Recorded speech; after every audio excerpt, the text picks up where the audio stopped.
This area that we've been searching is this area. 10 years ago, on the 8th of March 2014, Malaysia Airlines Flight 370 vanished into thin air. Yep, got it. Just going past the prompt now. 一个是对飞机到底在哪里，一个 No indication of rough weather in the area, no other signs of trouble. It is still one of the world's most baffling mysteries. On board were 227 passengers and 12 crew. They came from 14 different countries. 从2014年3月8号事发，到今天为止，370的这个调查和搜索，可以说是没有任何的进展。10年后的今天，我们所了解的信息跟10年前没有太大的差距。There's still no official confirmation, though, on the whereabouts of the aircraft. There are hundreds of journalists, cameras, cameramen, and we have on the table about hundreds of microphones. Where's the aircraft? What happened to the aircraft? What happened to the passengers? How come you cannot find the aircraft? Early the next morning, a frantic search was launched. It's quite normal for an investigation team or a search team unable to detect a crashed aircraft 1 day, 2 days, but not 3, 4, 5 days. It went on to become the largest, most expensive search for an aircraft ever. We don't have like a pirate X marks the spot and you go there and dig the treasure, right? We don't have that. I'm not expecting them to come back from the Indian Ocean, all right? But I just need to know what happened. Half of the 227 passengers were Chinese nationals. Some relatives have angrily accused the airline of keeping them in the dark. A report says about 20 people stormed out of a room at the hotel at one point, furious that they had been given no information. We have different jigsaw puzzle pieces, how to fit them together. The shapes are not clear. Titanic, it took 100 years to find it, and that knowing where it went down. Whatever anybody says is either a theory or speculation. Unless the plane is found, you find the black box and you decipher the information there. What has happened since the disappearance of MH370? Have the victims' families found closure? What's been the impact on air travel safety? And will the missing plane ever be found?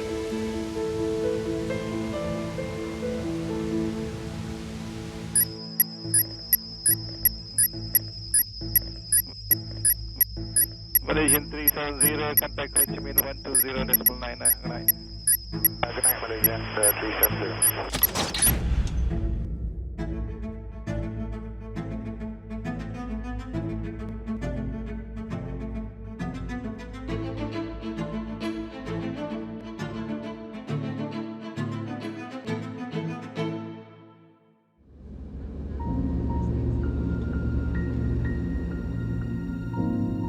VPR Nathan is a former Malaysian air traffic controller and instructor.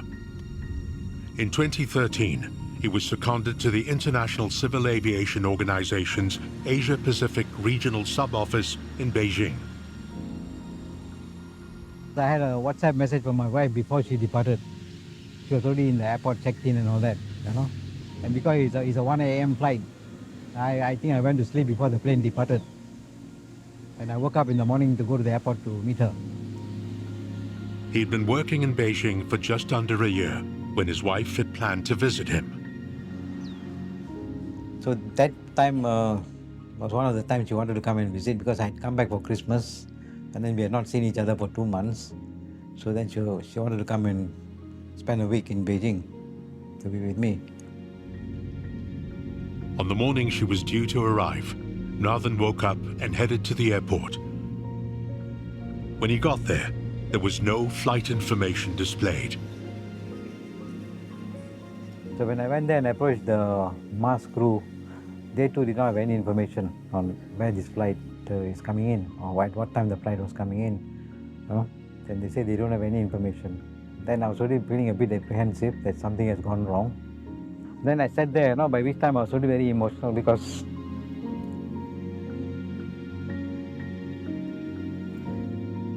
Sorry.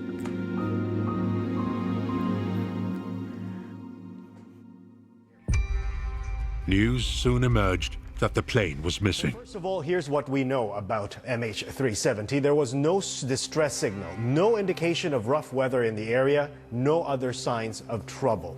But more than 16 and a half hours now after Malaysia Airlines flight MH370 was reported missing, the aircraft's exact location and fate remains a mystery.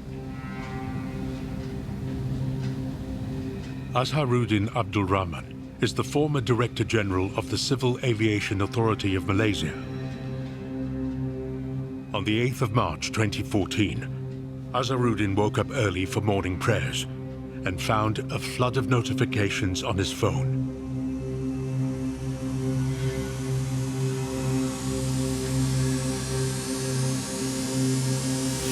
I was wondering what it's all about. So I sat down and looked at it, and all pointing to a missing aircraft. MES aircraft disappeared, and that kind of thing. So it jolts me. It wakes me, you know. Where does it go? Is it missing? Is it crash? Where is it? Then there are a lot of things that go to my head. His worst nightmare had come true. MH370 had taken off on its intended flight path, then dropped out of Malaysian radar coverage as it flew into Vietnamese airspace. However, Vietnamese air traffic control could not make contact with the plane. Your first reaction is, why can't the Vietnamese ATC able to track it? They say that they have not able to communicate with the crew of MH370, and they're not in radar. So that's baffles us. I was in the newsroom at that time, and it was chaotic, very chaotic. I think everybody in Malaysia was like hands on deck. I don't know whether they were actually trying to control information, or they also didn't know what to inform people at that point in time, right? Especially during the early days. A plane's transponder identifies aircraft on civilian radar systems. But shortly after MH370's final voice communication, it stopped transmitting its position. Because of this, it was assumed that the plane had gone down somewhere in the Gulf of Thailand. The Aeronautical Rescue Coordination Center was alerted. Còn đến giờ phút này thì tất cả chỉ là nghi ngờ thôi. Còn chúng tôi chưa kết luận gì cả. They found nothing, no debris found. So from there it starts to the area gets bigger, more aircraft come in. We have search and rescue team from overseas start to come in to help us, from Singapore, from Vietnam, from Thailand, so helping us. The plane was heading in the direction of Vietnam, just as it dropped off Malaysian civilian radar. Right about this time, Malaysian military radar picked up a rogue aircraft flying in the opposite direction across Malaysia. It wasn't until a day later that the team realized the rogue aircraft was MH370. Shortly after leaving Malaysia's civilian radar coverage, rather than continuing north into Vietnamese airspace, the plane made a sharp U-turn. But it took some time for the military to analyze the data, because their system captures the blips, but not in a continuous fashion. So they had to make this line continuous. And they came up and they came back and they said, okay, the aircraft made a U-turn. It flew back over Malaysia and was tracked as it headed in the direction of the Asian landmass. The plane then went out of range of Malaysian military radar, somewhere over the Andaman Sea.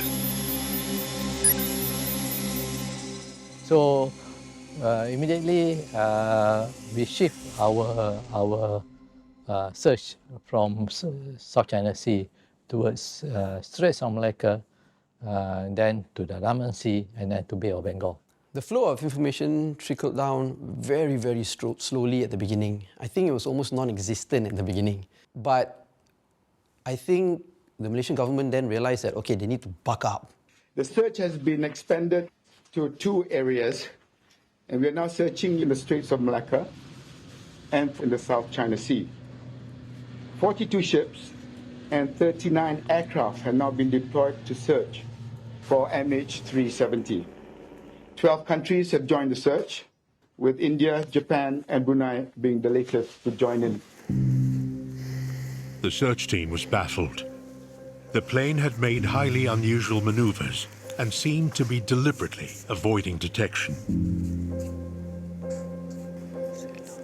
Making a U-turn when the ATC were blind, the ATC was blind, is a way to a certain extent mislead the air traffic management. So in that sense, it's extraordinary. So this put away the idea or the hypothesis of a failure, of a technical problem, of an emergency. Otherwise, he would have landed, taken the closest airport, and so forth. So no, so here it gives a different light to the issue, which is a hijacking. Up until the point at which it left military primary radar coverage, these movements are consistent with deliberate action by someone on the plane.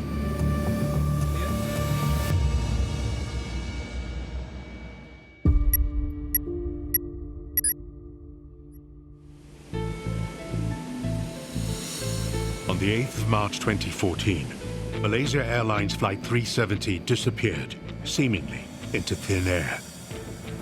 But days later, experts found a clue hidden within satellite data. The plane had continued to send signals to a satellite, even after it dropped off radar coverage. So what does it mean?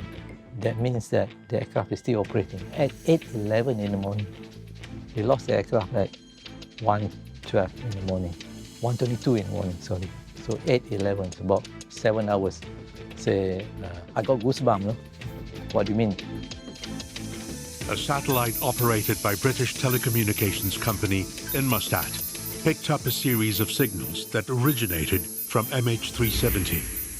The first signal came when the plane's satellite communication system completed its reboot.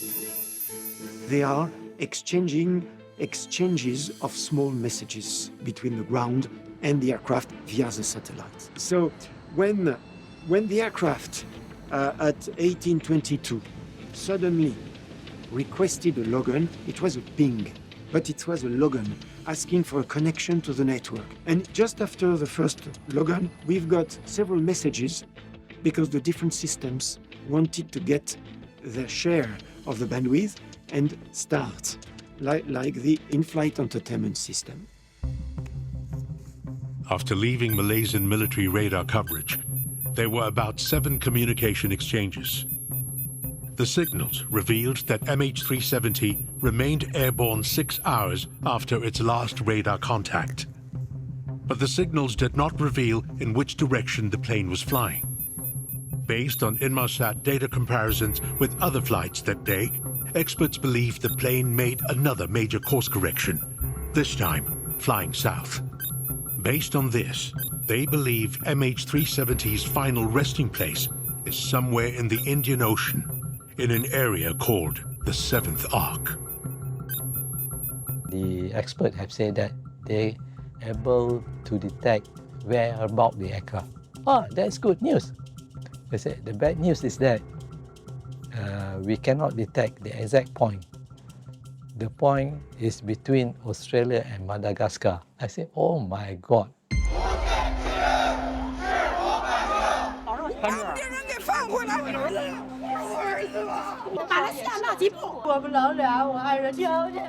Based on their new analysis, Inmarsat and the AAIB have concluded that MH370 flew along the southern corridor and that its last position was in the middle of the Indian Ocean, west of Perth.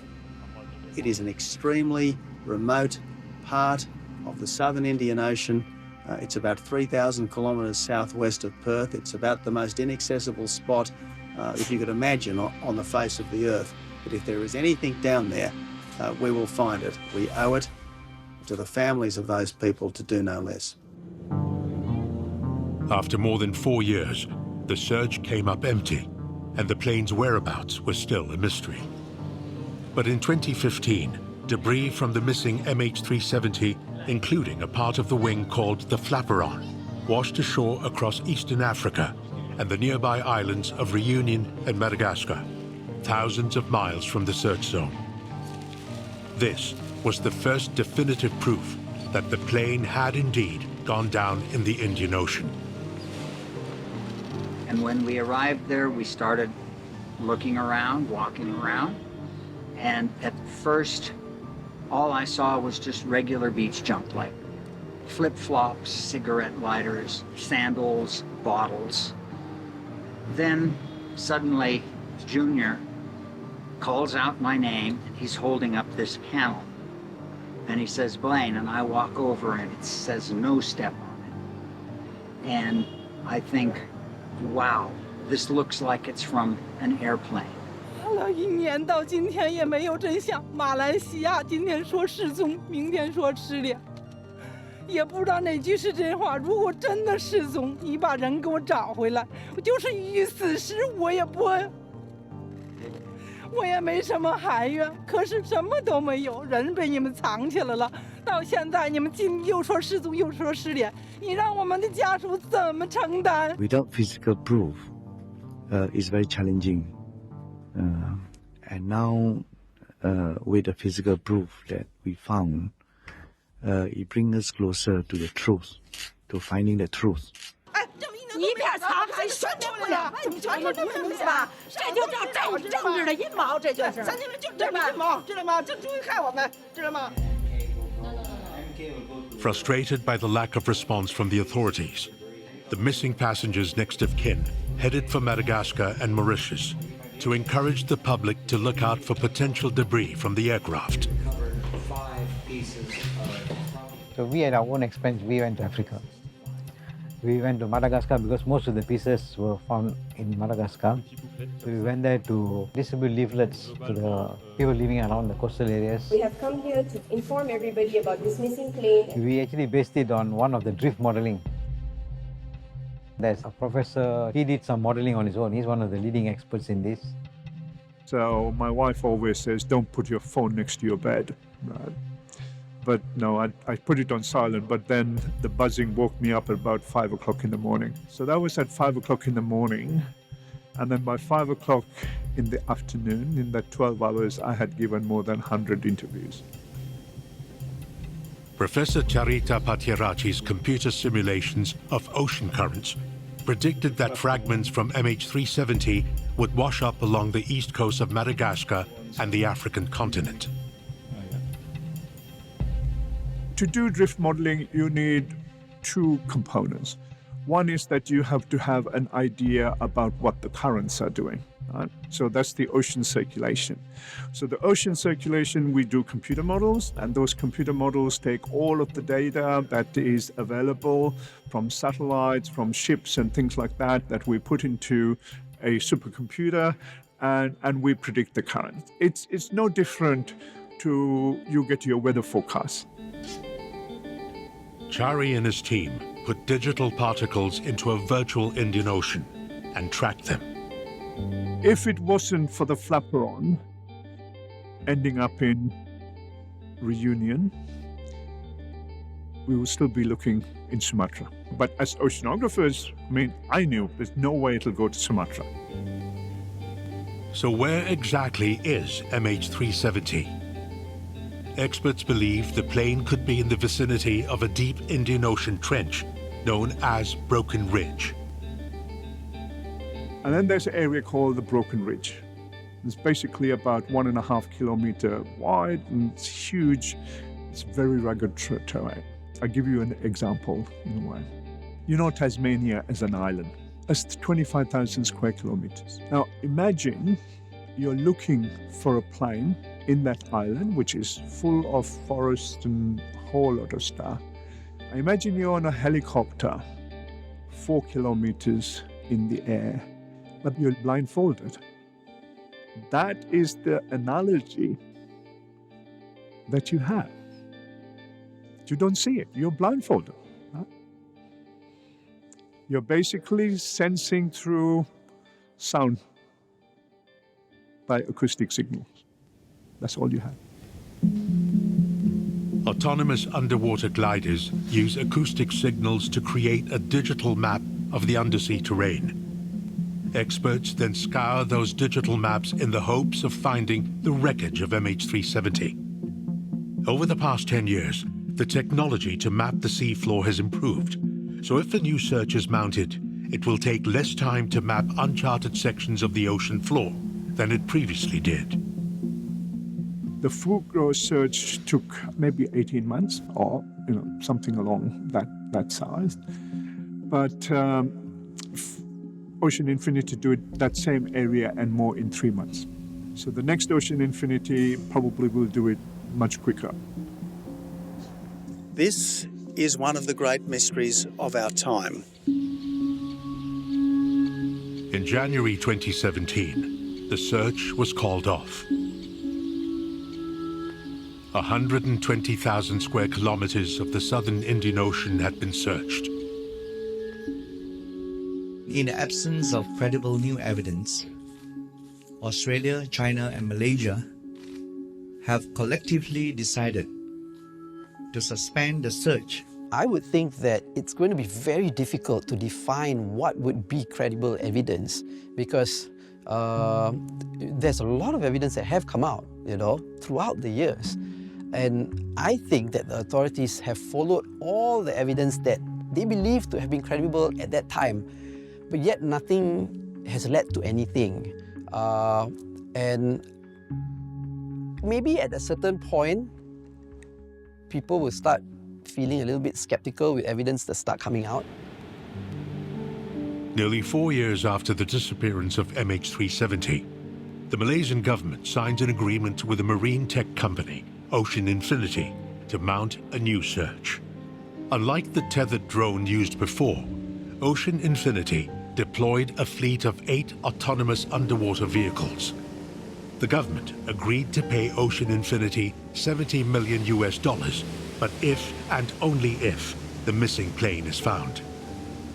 Despite all the effort, Ocean Infinity's search also came up empty.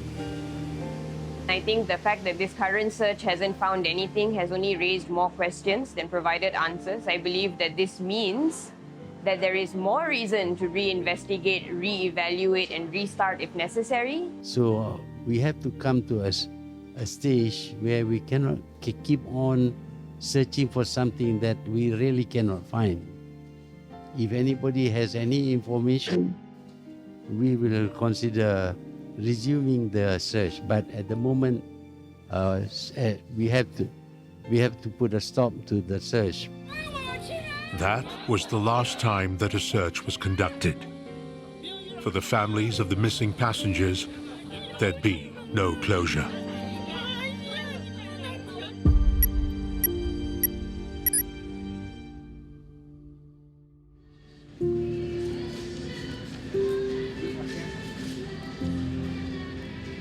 The disappearance of MH370 left a void in people's lives. And in that void, many started searching for meaning. Numerous articles, papers, books, and documentaries have since recounted the mystery of the missing plane. Some based on fact, others not. Allah Akbar! Yeah. And all of a sudden, there's a lot of conspiracy theories started coming out, right? Conspiracy theories that were very political in nature. Talking about the relationship between the US government and the Chinese government. I feel the Malaysian government is hiding something from us. The emotions of the relatives are on a roller coaster now, up and down. We don't know who we can trust and what we should do. We feel very helpless and frustrated. Wreck hunters from across the world speculated that the plane was somewhere else. From satellite image sightings of the plane in the jungles of Cambodia to fishermen in the Maldives who claim to have seen a plane bearing the colors of Malaysian Airlines flying across the archipelago.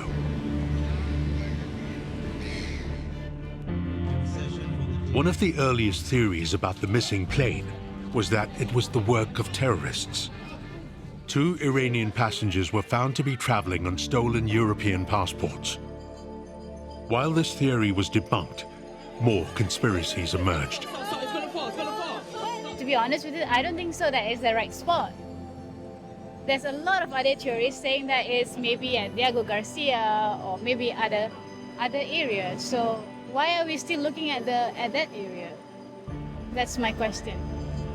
One such conspiracy suggested that the plane flew towards a restricted American military base on Diego Garcia and was subsequently shot down. Others believed that the plane was targeted by hostile parties intent on preventing a cargo of sensitive electronic equipment from reaching its final destination.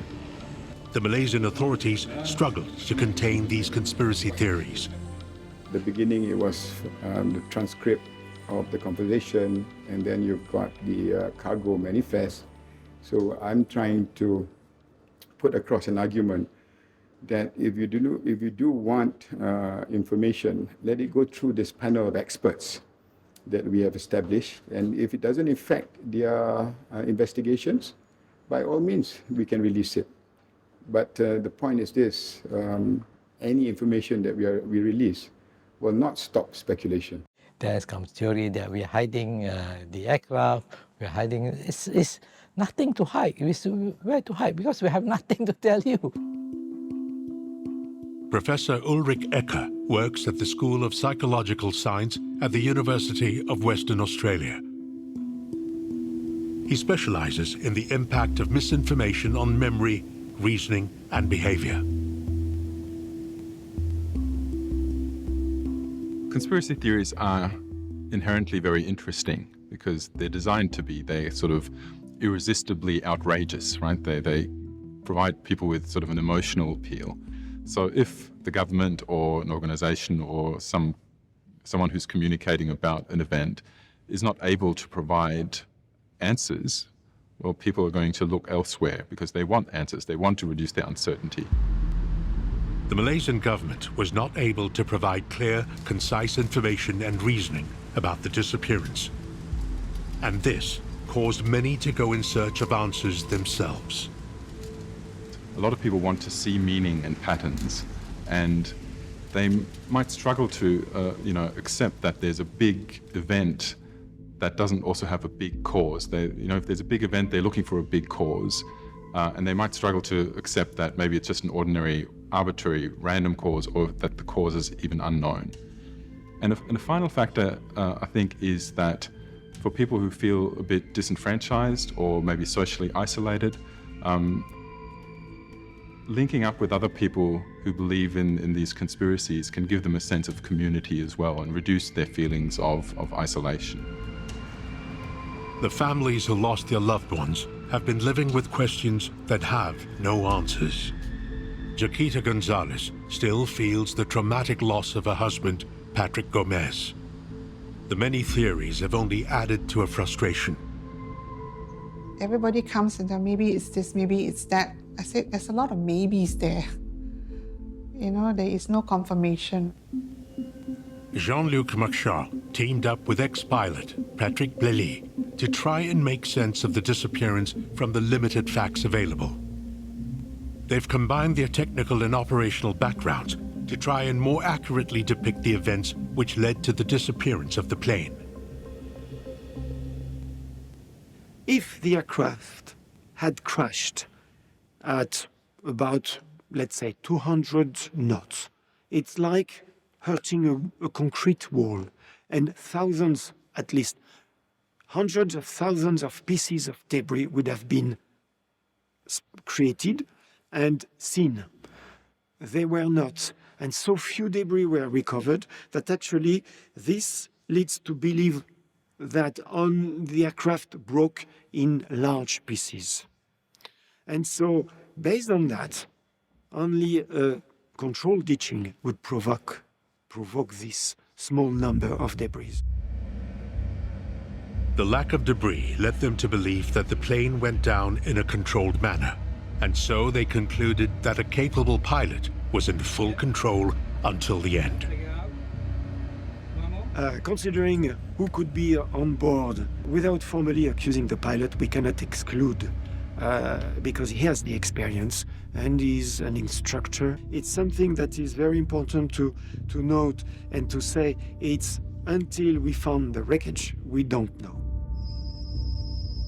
They believe that an experienced pilot navigated the aircraft outside of Malaysian radar coverage and along the borders of various other countries' airspace, avoiding detection before being ditched into the Indian Ocean. It's an area where there is no coverage, no surveillance. So the aircraft can do whatever it wants. The controller don't see it. And because it's in the sector of Kuala Lumpur, the others like Indonesian, India, or Thailandese would see it, but would not care about it because they were not in control. So at the end of the flight, it was known that the right engine was consuming more than the left one. So it stopped naturally because of lack of fuel. And then it was time for the pilot to say, I'm not letting the other engine to stop by itself. Thus, I will take a step ahead of that and stop the engine myself, keeping sufficient fuel for the glide phase that I want to perform later on. Based on these assumptions, they believe that the plane could be in a strip of ocean which is yet to be searched. But even with a narrower search area, finding the wreckage at such depths with challenging underwater terrain might just be too difficult. Trying to locate anything 4.5 kilometres beneath the surface of the ocean, about 1,000 kilometres from land, is a massive, massive task, and it is likely to continue for a long time to come. Almost all the top experts from all over the world have all said that it's somewhere in that part of the world. But nobody can pinpoint a specific spot. Finding the plane will be the most important thing in finding closure. You know, a lot of us have accepted that nobody is coming back. You know.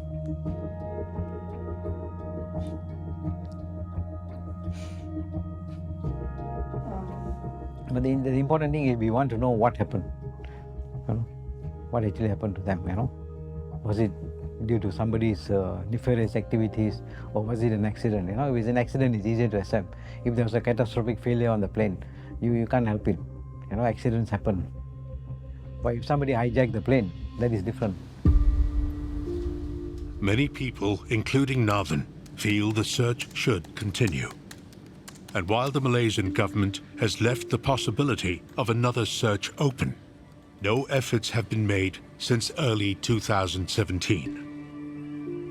If there are any credible leads and any specific proposals, especially from Ocean Infinity, we are more than willing to look at it, and we are prepared to discuss with them the new proposal. Of course, the approach of using no fee, no cure, if there's no fee, no result, then we can prepare to look at it. During the first search, it was a lot of, anxiety and hope. When the second search came along with Ocean Infinity, also the same thing, but we were a little bit, I think we were a little bit more confident because of what the equipment that they had. It was supposed to be the best of the best. And when that turned out to be, we didn't get anything out of that. And when the search ended, it was, I don't want to say that we lost hope, because we were always praying and saying that, okay, once, twice, 3 times a charm. So hoping for the next search to come along, and then, maybe there might be some closure for us, because as of today, it's still lingering, it's still up in the air, and it's something that it's still constantly in our mind.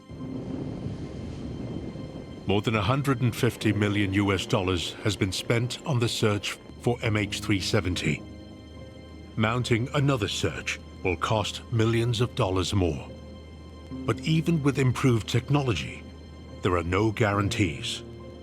So will there be another attempt to find MH370? Both the Malaysian Ministry of Transport and Ocean Infinity declined to be interviewed.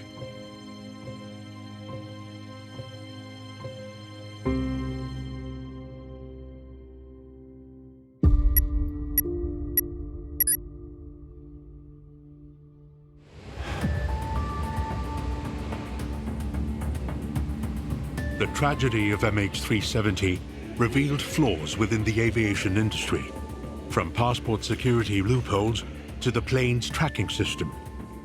The hope is that improvements will be made and a disaster like this will never happen again. For me, the most important development which came after the disappearance of the MH370 is the creation of a group to build up a system, or to set up a system called the Global Aeronautical Distress Safety System, under the auspices of ICAO, the International Civil Aviation Organization.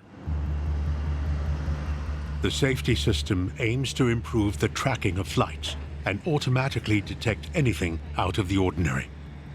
If something unusual is detected, the autonomous distress system will transmit accurate location data. These systems will also assist search and rescue efforts. All large aircraft are mandated to have the system in place by the start of 2025. Now manufacturers are implementing ELTs,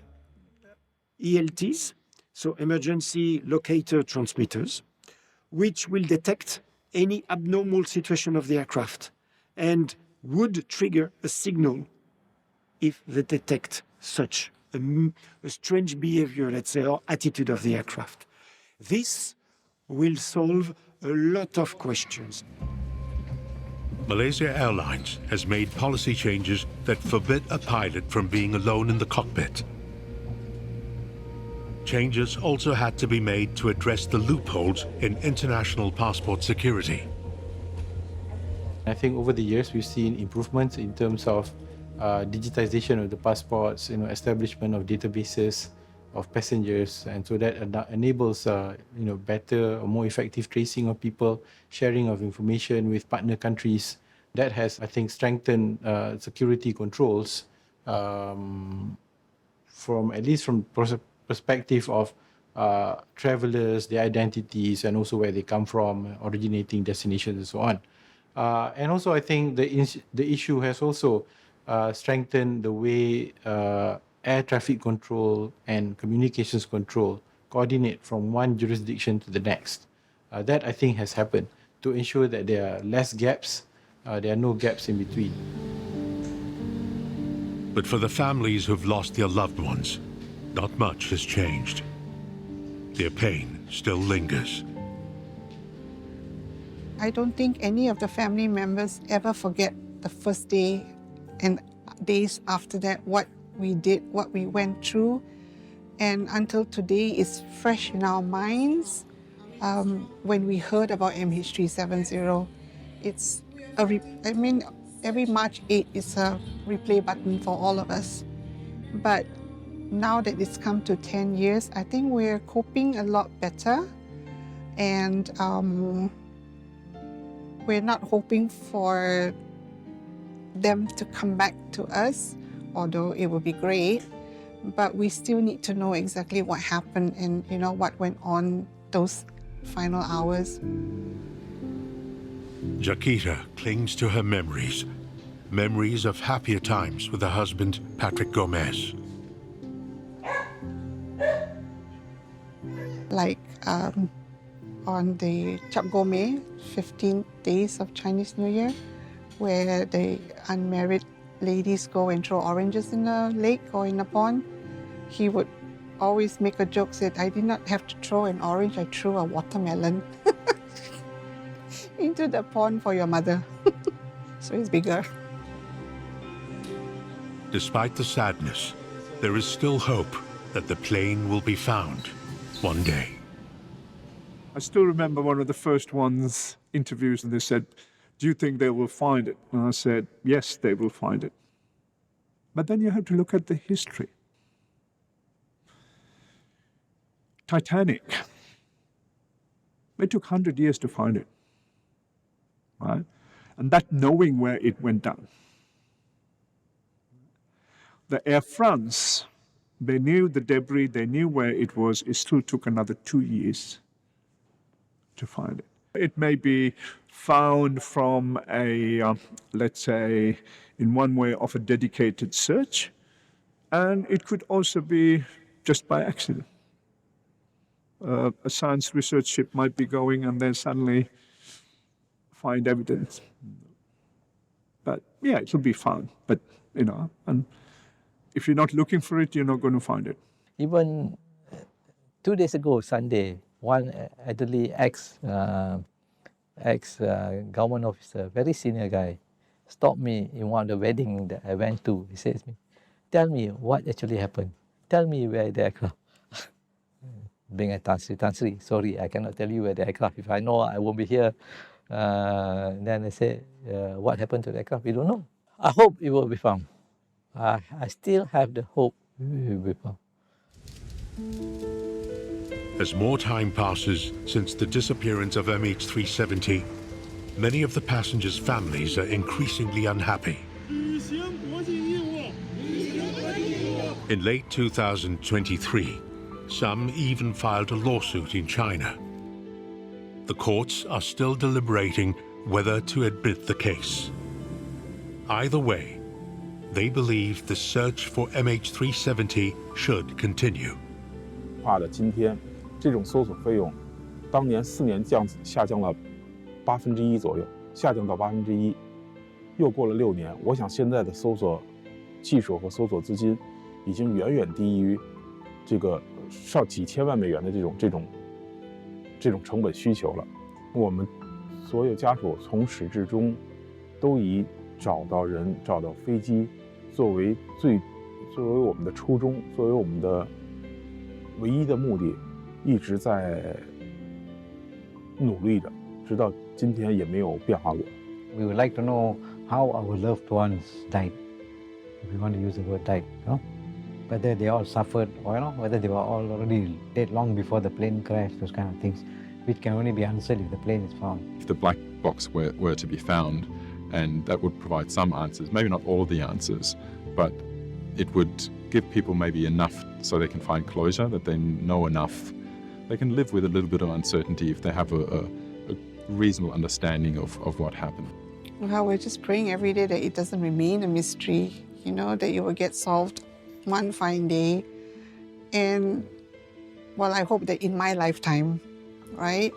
But if not, then hopefully when my children, they're still around, they get answers to what happened to their dad and to all those people on board, because they cannot be considered as collateral damage. And, and they cannot be forgotten because they were innocent. They went on board, he went to work, people were going on holidays, their moms, dads, brothers and sisters all on board. We cannot just forget about them and not know, not have any closure. Until today, I've not had a memorial for Patrick at all because I don't know anything. I have not walked down the church aisle with his photo, to say that, okay, that's it. I haven't done that. I haven't put him anywhere. I don't have a grave to go to. I don't have a niche to go to. All I have is memories. We have our memories of him.